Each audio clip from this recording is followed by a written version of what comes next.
Assalamualaikum warahmatullahi wabarakatuh. Saya Diah Aulia Rahmawati dengan NIM P133434221016.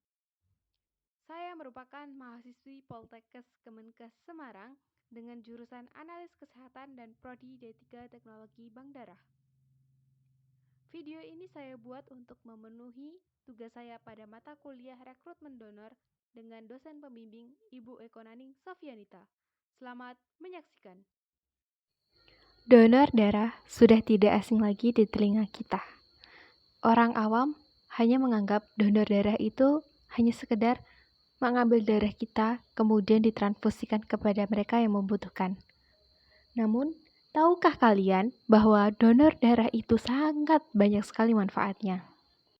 Nah, pada kesempatan kali ini saya akan membahas pengertian donor darah, manfaat donor darah, syarat donor darah, dan alur donor darah.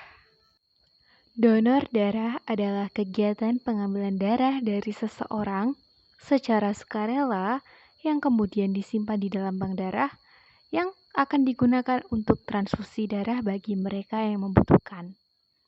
Nah, mereka yang membutuhkan ini bisa seperti orang yang memiliki anemia, orang yang memiliki kadar hemoglobin yang rendah, orang setelah operasi, pendarahan, kecelakaan, dan lain sebagainya. Manfaat donor darah. Yang pertama yaitu mendeteksi penyakit serius.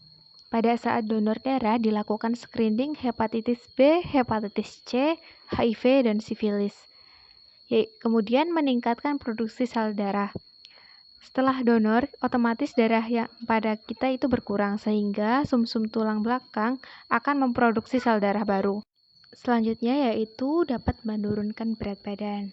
Pada dasarnya, dalam pembuluh darah kita terdapat lemak.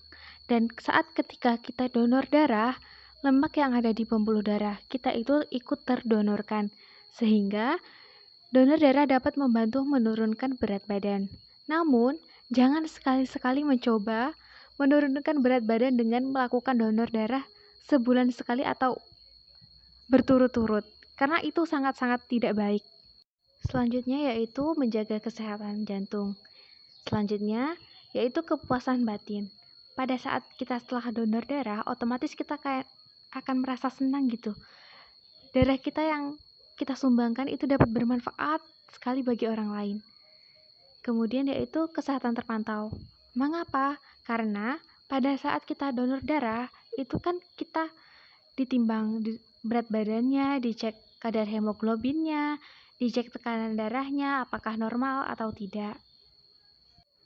Untuk syarat donor darah secara umum ada 5, yaitu yang pertama sehat jasmani dan rohani. Yang kedua yaitu usia minimal 17 tahun dan maksimal 65 tahun.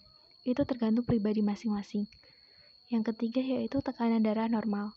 Untuk sistol berkisar antara 90 sampai 160 dan untuk diastol berkisar antara 60 sampai 100. Yang keempat yaitu denyut nadi normal berkisar antara 50 sampai 100 kali per menit.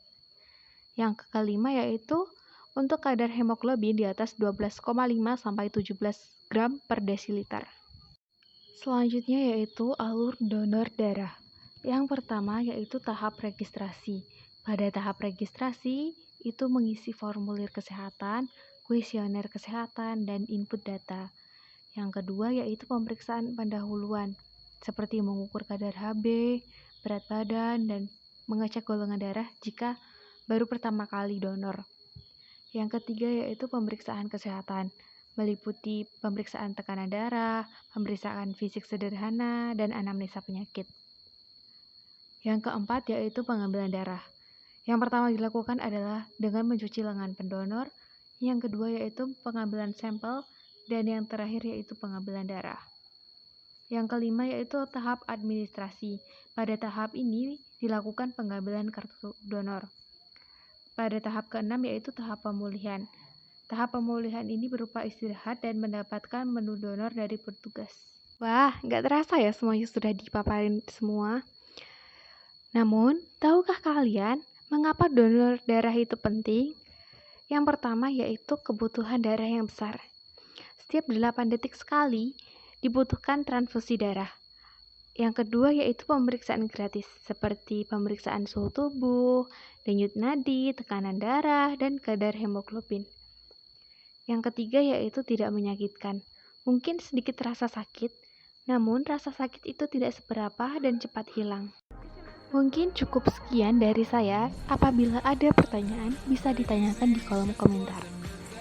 Jika ada kesalahan, mohon dimaafkan. Jika ada yang sayang, mohon diungkapkan. Sekian, terima kasih. Wassalamualaikum warahmatullahi wabarakatuh. Jangan lupa like, comment, subscribe, and share ya guys. Bye-bye.